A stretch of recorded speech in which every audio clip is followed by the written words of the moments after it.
Hello again, everyone. Part 5. Namu Myoho Renge Kyo, Namu Myoho Renge Kyo, Namu Myoho Renge Kyo. Well, let's see how far we can get through it now. We're getting close to the end. There's a major shift going on in the Diamond Sutra right now. This conversation that Shakyamuni created as a sermon is a conversation between the Buddha mind and Subhuti, who up until this sutra believed that he had reached the pinnacle of Buddhist practice. He is a Hinayanist, and like Theravada, like many branches of Hinayana Buddhism today, and even some Mahayana sects that still adhere to Hinayana thinking. And that will just become clearer with more and more study. But this sutra is dedicated to that very problem. Subhuti and the Hinayanists believe that the early teachings of Shakyamuni Buddha were the only teachings of merit. So when the teachings go on through the next 100 years or so to expound on the Buddha's meaning, the meanings of Shakyamuni's sermons, and a lot of our, Buddhism has a long history of scholarly debate, not just debate amongst practitioners, but practitioners with tremendous history and insight into all of the practices who practice for a very long time. In fact, if you read and learn much about Nichiren, the 13th century scholar, the debates that they would have amongst other sects were incredibly refined and specific. And just by following from the get-go Shakyamuni's words, a lot of aberrations were very easily debunked because it's actually a very straightforward practice. But there's always, we are humans, and there are always those who want to say, I know best, and mine is better, and this kind of thing. It's very human behavior, and sometimes it's coerced because throughout the ages, over thousands of years now, a lot of religious, or I shouldn't say religious, because maybe early Buddhism could be looked at as a sort of a religion, but Buddhism was never about religious, um, what is typically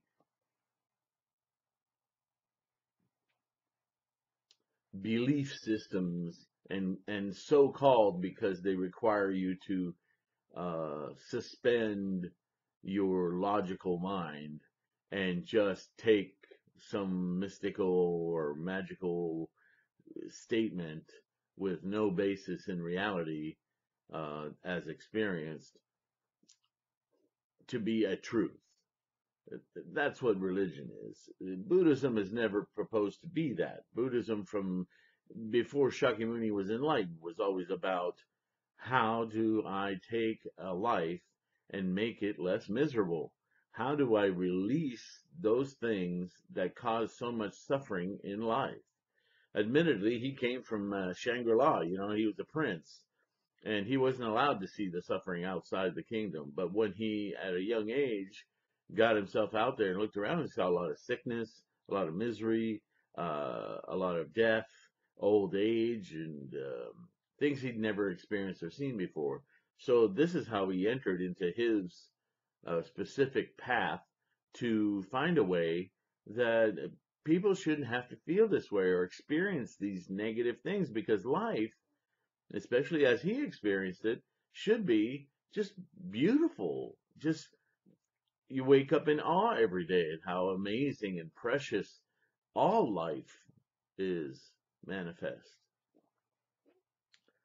So again, so Hinayana uh, doesn't get the full breadth of that because as as demonstrated so far in our talks, Shibhuti comes to a point where he finally gets it that denial of the self, or this pursuit of selflessness, no self, uh, though it may be quite an advancement, and it was meant to be. It was a part of the process of opening your mind up to understanding the more later teachings and later teachings still, until finally, in the last few years of his life,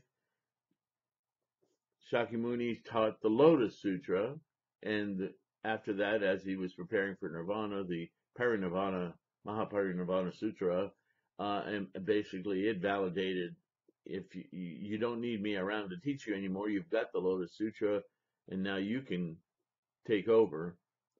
Um, that just getting rid of your self attachments was actually a very selfish act, because you had, although you'd achieved some awakening, obviously, um, as an arhat, or what is also called the Shravakas, people of learning and realization.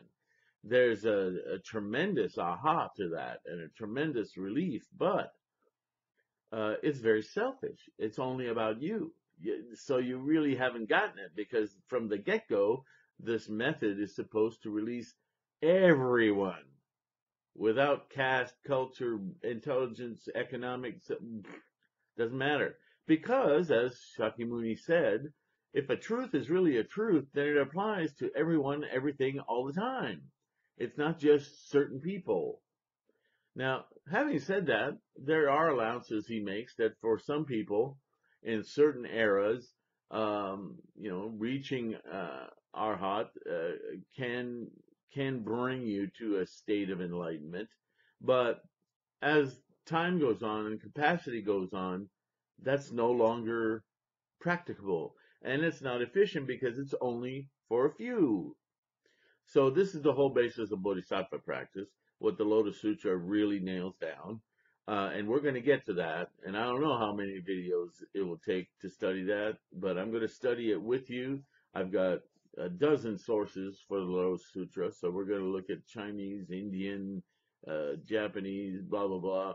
We're going to look at commentary about it. I really want to nail it down, because that is the ultimate teaching of Buddhahood. All right. So before I have to declare yet another video, let's get into this. All I wanted to do was set it up that Subhuti came to tears when he finally realized that what he'd spent his life doing was what had value, but ultimately fell short of the mark. And now he's asking questions, and he wants to know more. And the Buddha Shakyamuni is playing his game again about, okay, you think you know this now, but what does it mean if I do this? Oh, well, no, I guess you wouldn't. You wouldn't, because there wouldn't be. And something that's becoming clear right now, and this next chapter is going to start to deal with it, is this double track of the mind. There's the mind that we experience from our karma as human beings in this condition of samsara. This condition of samsara is a condition of differentiation. But the true nature of everything, all phenomena, has not only no self, and this is where it gets confusing.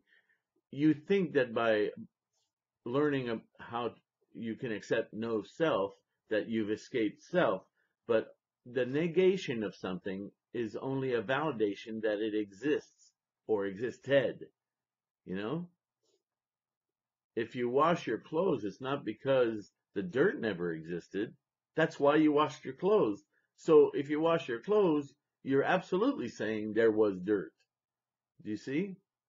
So a bodhisattva's perception goes beyond this, and it's actually harder to perceive that there's no self, if it's harder to perceive that the self never existed in the first place. And I'm sure if you think about that for a moment, yeah, that's totally different than saying I can get rid of myself, my attachment to a self, but you're still attached to the idea of a self. And the truth is, there never was a self. Ooh, that's a little harder. All right. So here we go. Chapter 22. Yeah. The Buddha now skips his intervening lifetimes and proceeds to Bodh Gaya, where he reached the end of the Bodhisattva path and realized enlightenment. While others might proclaim the wonders of such, excuse me, I'm not a good page turner anymore. The wonders of such a world-shaking experience, truly, the Buddha denies that he obtained or found anything at all. Now see, that's why I wanted to preface this, because we think we're learning something. But what we're really doing in Buddhist practice is unlearning, because all our learning is based on perception. And what's perception based on? Me and other, self.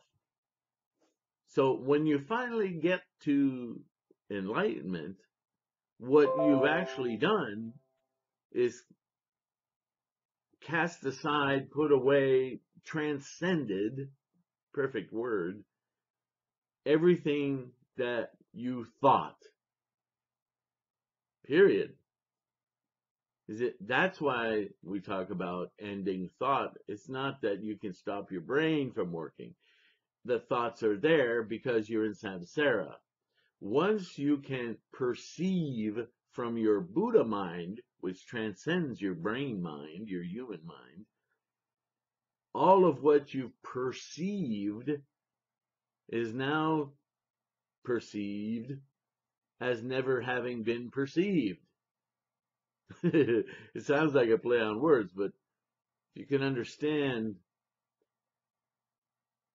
that you work yourself to a frenzy fighting a wind to get inside of a building, and you finally make it inside the building, torn and tattered, and you look out the window and there's no wind at all. So everything you thought about the wind, experienced about the wind, was just in your mind. And when your mind is cleared of all of those unnecessary perceptions that are just created by karma, that energy that manifested you, karma, and continues to exist in this condition of samsara and gives you this sense that you are experiencing it. In fact, when you turn around and look through the window, there's no you. And all of that was just of the mind. Okay?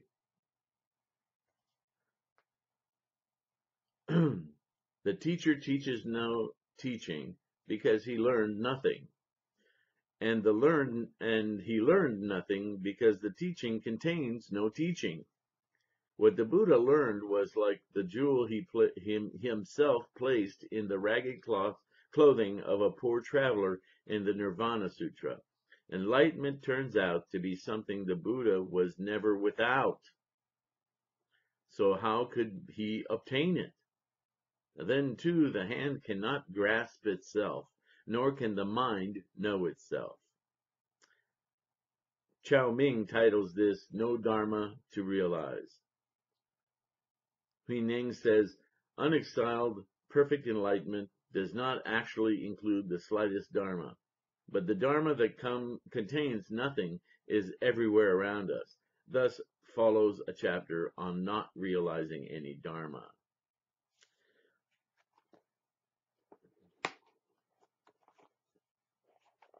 Regarding unexcelled perfect enlightenment, we hear that phrase all samyak sambodhai. How's that? Samyak. I forgot. Anyway, regarding unexcelled perfect enlightenment, that's how it translates. Hardayal is an English scholar, says, quote, the simple root perception, shorn of all accretions and amplifications, is omniscience.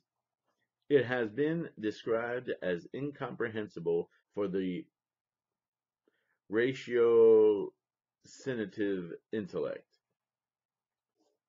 Ratiocinative intellect. It is infinite because the qualities that produce it are infinite.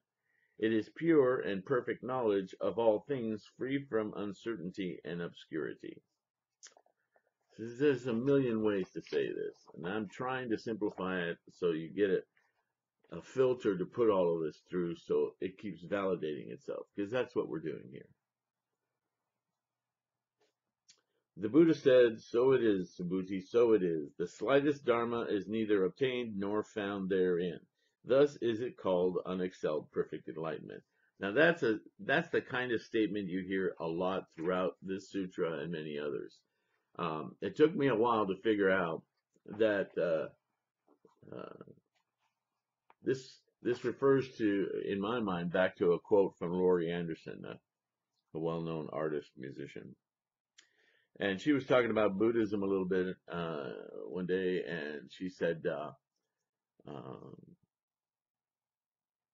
whatever she's doing was like Buddhism, in that there's the thing, and then there's the name for the thing, and that's really one thing too much. It's very simply put and very wise of her to grasp that. But this is the mechanism that Shakyamuni uses. There is not this, there's never been this. That's why it's called this. Because in our normal samsaric perception of things, because everything relates to our individuality, our me-ness, our I-ness, everything's either a possession, an obstacle, a hindrance, or an aid. Everything references the me. Okay? So, when we want to look at a concept that doesn't represent any of that, we're still behooved to give it a label so that we can identify it as not being any of that. We still refer to our body. Okay? Dharmas are the building blocks of reality, and some early Buddhist sects identified more than 100. These included the senses, the sensations, the mind and its various psychological functions, the states, nirvana, and space. However, in his use of the adjective anus, slightest, from the root anu, atom, the Buddha does not have in mind any of these later analytical entities, but simply anything held to be real, a speck of reality, if you will.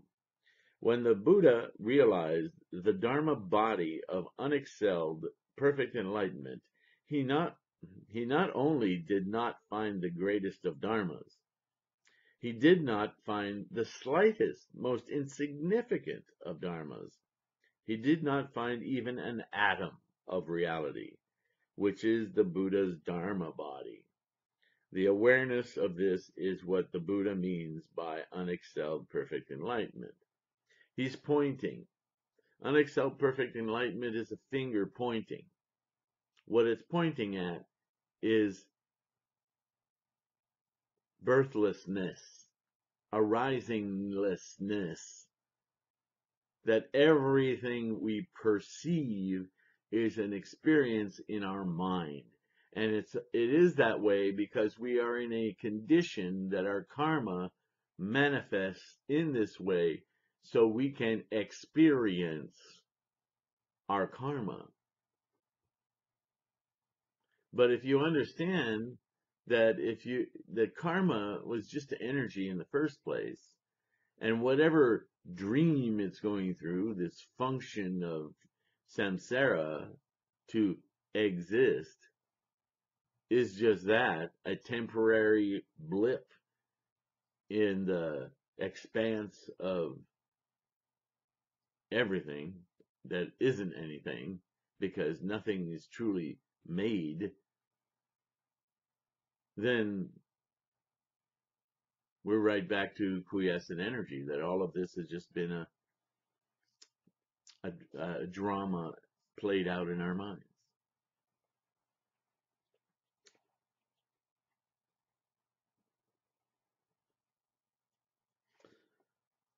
In his commentary, Nan Hui Chin likens "So it is, Subhuti, so it is" to an enigma that doesn't make sense until we solve it ourselves. And he cites the story about Qin Hua Chu Ti. Master Qin Hua Chu Ti learned one finger Zen from Hang Chu Ting Lung, and this is all he taught. Whenever anyone asked for instruction, he held up one finger and nothing more. One day when he was absent, a young voice tried this on a layman who had come for instruction. When the worshipper was enlightened, the novice couldn't wait to tell the master. But when Chui Ti heard what happened, he went into the kitchen and came out and asked the novice to show him again. When the novice stuck out his finger, Chu Ti whipped out a knife and cut it off. As the novice ran screaming out the door, Chu Ti yelled his name. When the novice stopped, Chu Ti asked him the meaning of enlightenment. Without thinking, the novice stuck out his fist. But when he saw his hand without the finger, he suddenly understood the meaning of one finger's end. Asanga says, because no Dharma dwells therein, Bodhi is called unexcelled. Bodhi. Because the Dharma realm doesn't grow, its nature is pure and equal. Vasubandhu comments, only if there is no Dharma that can be realized can it be called unexcelled perfect enlightenment. There's nothing beyond it. It is nothing. The last two lines of this refer to what is said in the next chapter. Dharmagupta's translation gives Tsenchin, grow or shrink.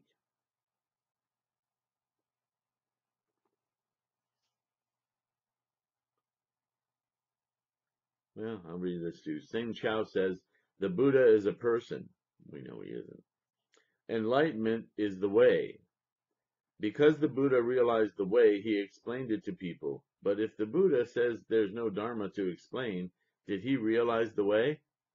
Enlightenment means an end to form and the omniscience of emptiness. Since enlightenment has no form, what is there to realize? Complete extinction is in which nothing is realized is the ultimate way. Well, that's obviously the words of a Zen Buddhist, because they're hung up on emptiness, just like Hinayana Buddhists are hung up on no self. All right, let's move on. Chapter 23. We went through a chapter already. 23. Furthermore, Subhuti, undifferentiated is this Dharma in which nothing is differentiated.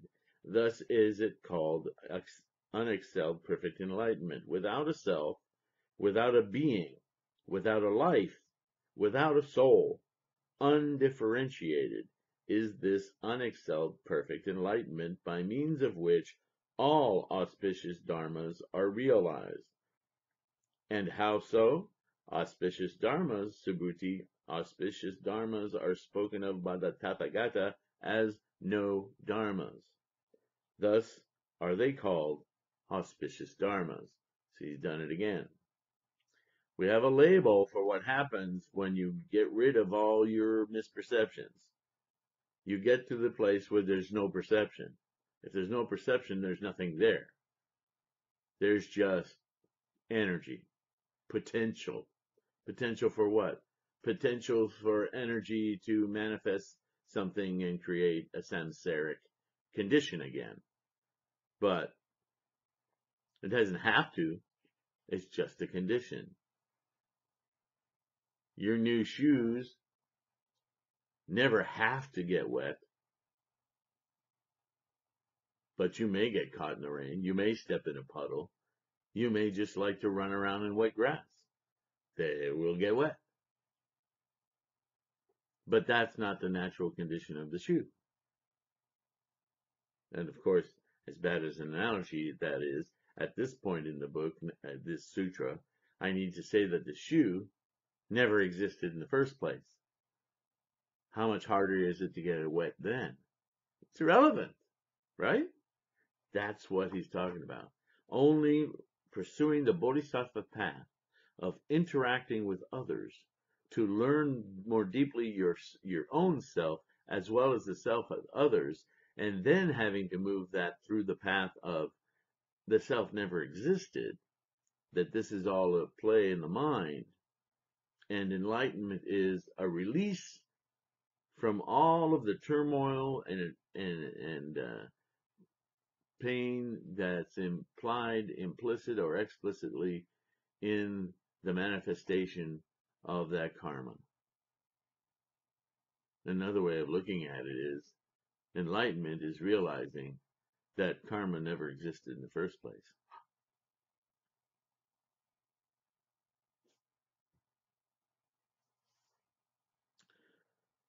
In the previous chapter, the Buddha says the Dharma that cannot be realized is what he meant or means by unexcelled perfect enlightenment. Here he explains that unexcelled perfect enlightenment cannot be realized because it possesses no features, no qualities, no aspects, nothing that can be differentiated. And I came to that word in my studies several years back, and I'm happy to see it in these in the scholarship of these sermons and writings. It's just ponder, if you will, no differentiation next time you sit and meditate or chant. It's almost unfathomable. You can say it, you can understand the English of it, but to actually understand the reality of no differentiation, that comes close to the actual practice of a bodhisattva. Nor is there within it something greater, no greater self, no greater leveler, no greater being, no greater life, no greater soul. It is instead the greater leveler, and yet it is precisely because it contains nothing that can be differentiated that it is the source of all auspicious dharmas, which are those dharmas used in the work of liberation, and which are the focus of the second half of this sutra. And yet, they are only auspicious because they contain nothing. There are no dharmas. The Buddha also calls such dharmas Buddha dharmas. Why do you imagine he calls them Buddha dharmas? Because Buddha is your mind. And your mind, once it perceives that there's nothing to perceive, has no dharma. So there's a positing in this sutra that once you reach Buddhahood, the Buddha mind, there is no Buddha mind. Because that too is a convention of our selfness, right? Because we got to differentiate it. I'm trying to do something where I can get to be something I'm not. That's an attachment to you. You see this is what this sutra is all about. We're very clever with our samsaric identities and mind to identify everything as an entity. But so how do you get past being an entity without using the words that are part and parcel of your being trapped in this samsaric reality? Try to write about it. And Shakyamuni says it all the time. The reality of Buddhahood cannot be captured with words. But I have to tell you about it and give you a way to get there. So here we go. Okay? Furthermore, Subhuti, undifferentiated is this dharma in which nothing is differentiated. Thus is it called unexcelled perfect enlightenment? We just talked about that. In the previous chapter, the Buddha says he did not find even an atom in the Dharma of enlightenment. Here he tells us that the reason he found nothing was because such a Dharma contains nothing. In describing what is imperceptible and ungraspable, the Buddha uses the Sanskrit sama, undifferentiated. Normally, sama means even or level, as in level ground. Here, however, it refers to the absence of anything that can be separated from or distinguished in the Dharma body of enlightenment.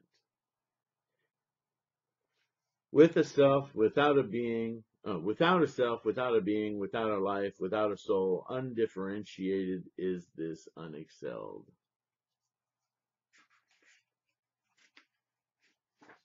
I hope this is starting to make sense. But to me, this is the crux. That's why I'm not reading every word. This is the crux of this entire sutra. I still encourage you to read the whole thing.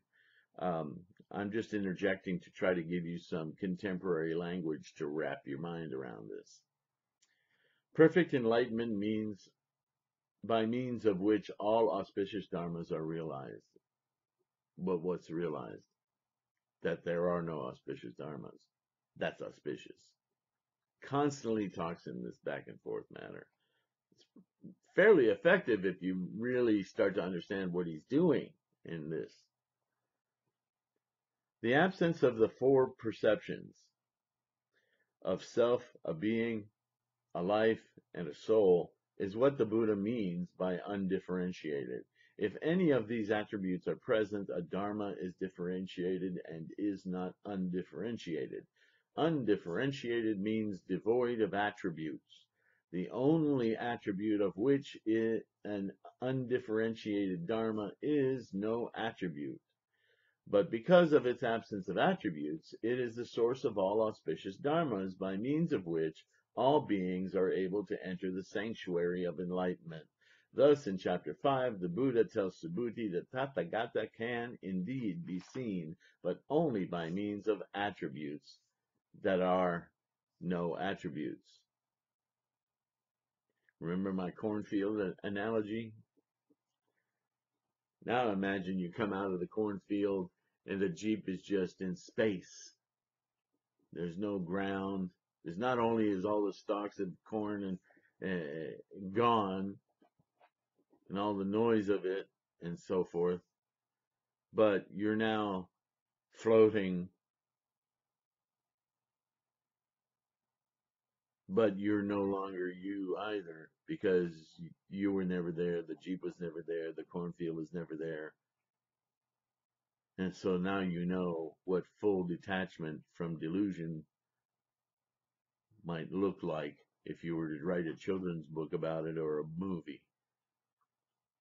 The contradiction being that the only reason you'd write a book or a movie is if you're in samsara, right? Okay. Moving on.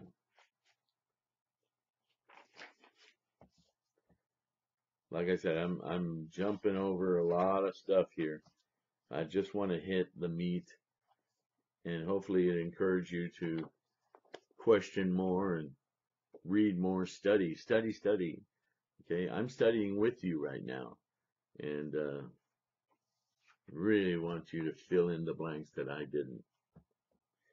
Chapter 24. Moreover, Subhuti, if a man or woman brought together as many piles of the 7 jewels as all the Mount Sumerus in the billion worlds of the universe, and gave them as a gift to the Tathagatas, the Arhans, the fully enlightened ones, and a noble son or daughter grasped but a single 4-line gatha of this Dharma teaching, of the perfection of wisdom, and made it known to others, Subhuti, their body of merit would be greater by more than 100-fold, indeed, by an amount beyond comparison. So once again, he's going back to driving forth the idea of material, no matter how much you amass and how much you value it, whatever merit you think you've achieved with it, is really no merit at all compared to the wisdom you gain from just a little bit of this teaching.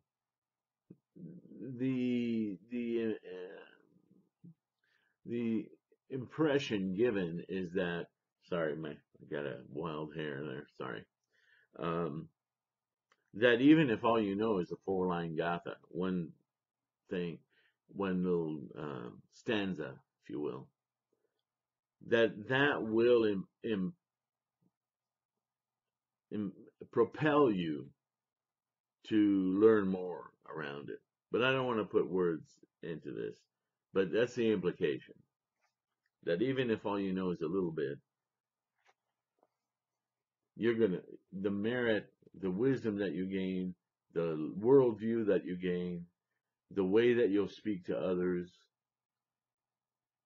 will be an immense, immense change toward your enlightenment, which is far greater reward and merit than all the jewels and precious things you could give to someone. After telling his disciples the bodies are no bodies and dharma are no dharmas, the Buddha is concerned that those who don't understand the differences among the five eyes might now choose to ignore the cultivation of a body of merit and the cultivation and dissemination of this teaching. Hence, he once again reminds Subhuti of the merit that results from understanding and making the mother of Buddhas known to others. What could be more auspicious, and yet at the same time transcend the limits of auspiciousness?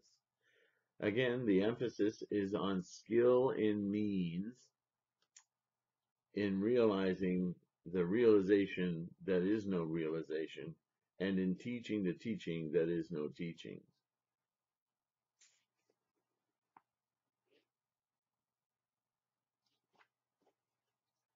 So I guess another way to say that is, if you don't have much money and you can't amass all this wealth or jewels or whatever it is to give to others to achieve some status or merit in your life, stop worrying about your position and your possessions. Teach this a little tiny bit at a time. Just pick a favorite one and tell it to as many people as you encounter. The fortune that you will grow in your life will be hundredfold whatever you might be able to amass and offer as material to somebody.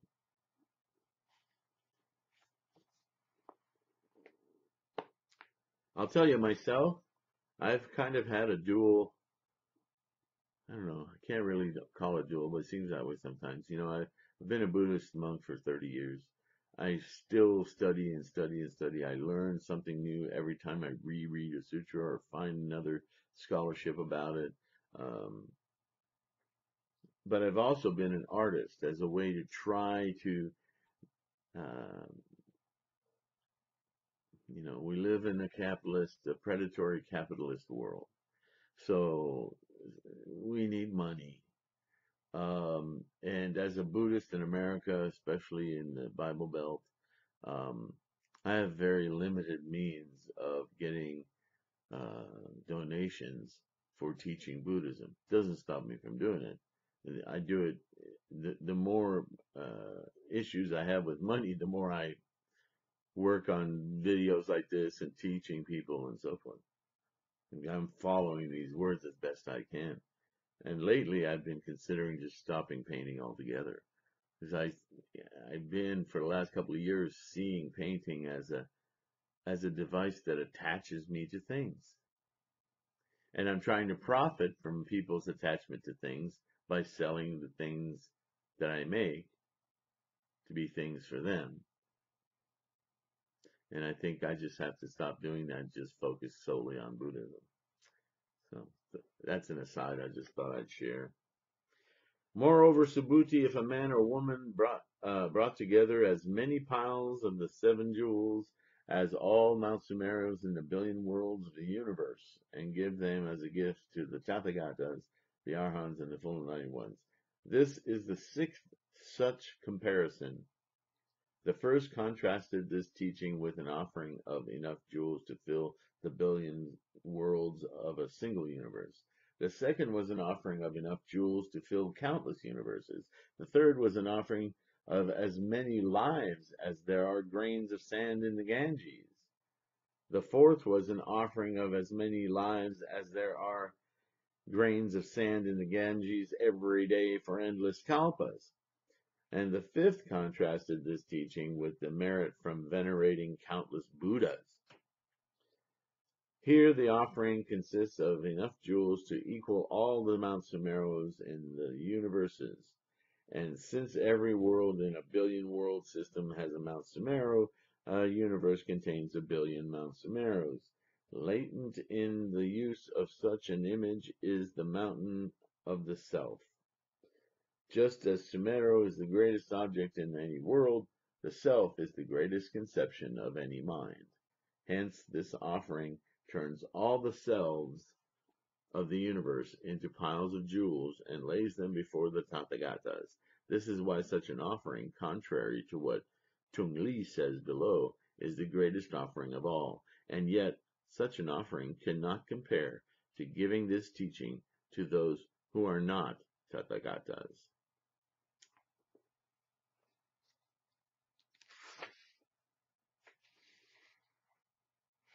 The text continues. And a noble son or daughter grasped but a single four-line gatha of this Dharma teaching of the perfection of wisdom and made it known to others, Subhuti, their body of merit would be greater by more than 100-fold, indeed, by an amount beyond comparison. Sing Chao says, a pile of jewels has its limits. A profound understanding is never exhausted.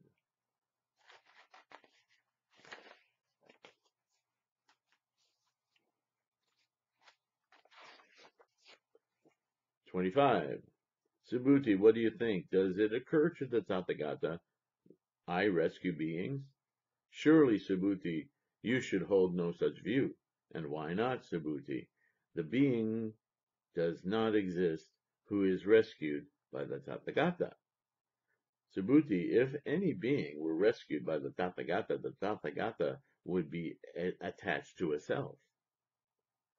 He would be attached to a being, attached to a life, and attached to a soul. Attachment to a self, Subhuti, is said by the Tathagata to be no attachment. Yet foolish people remain attached, and foolish people, Subhuti, are said by the Tathagata to be no people. Thus are they called foolish people. There's that device again. You give an adjective to a thing, though the thing was never created, does not exist in and of itself. So, what does your adjective do? In chapter 3, the Buddha tells us that the Bodhisattva sets forth on a path to enlightenment by resolving to liberate all beings, but does so while remaining attached to perceptions of a self, a being, a life, or soul. Here the Buddha says that after having achieved the goal of enlightenment, a Bodhisattva does not now become exempt from this dictum. Just as a Bodhisattva liberates no beings, neither does a Buddha rescue beings. For to do so would amount to belief in an entity and thus an attachment. But because neither the subject who is attached nor the object of attachment is real, every attachment is essentially no attachment.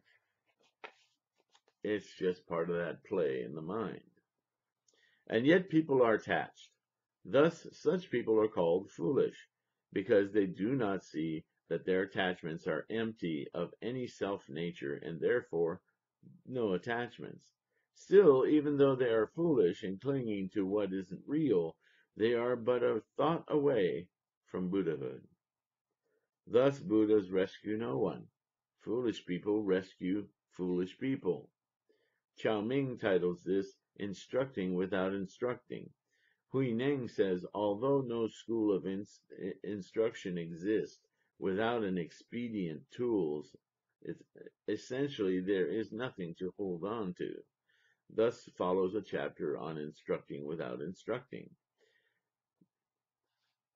Dei Ching says Subhuti had previously heard that Buddhas and beings are not different. But if they are not different, then they are no beings. Why then say the Tathagata saves beings, since this would involve the concept of self and other? In what follows, self and other both disappear. Subhuti, what do you think? Does it occur to the Tathagata, I rescue beings? Surely, Subhuti, you should hold no such view, and why not? The being does not exist who is rescued by the Tathagata. Again, this is a repetition of the... In chapter 3, the Buddha tells Subhuti that those who set forth on the Bodhisattva path resolve to parinirvapya, liberate all beings, and to lead them to nirvandadhatu, realm of nirvana, but do so without being attached to such perception as self or being, which they are able to transcend or transform through the cultivation of wisdom. What's wisdom? Where does wisdom occur? In the mind.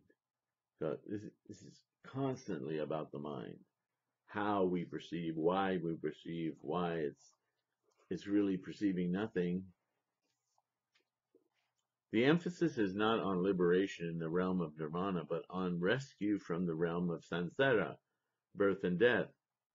Another crucial difference is that previously the emphasis was on the point of view of a bodhisattva. Here the point of view is that of a Buddha. Vasubandhu says, again, the doubt arises. If dharmas are undifferentiated and neither superior nor inferior, why does the Tathagata talk about saving beings?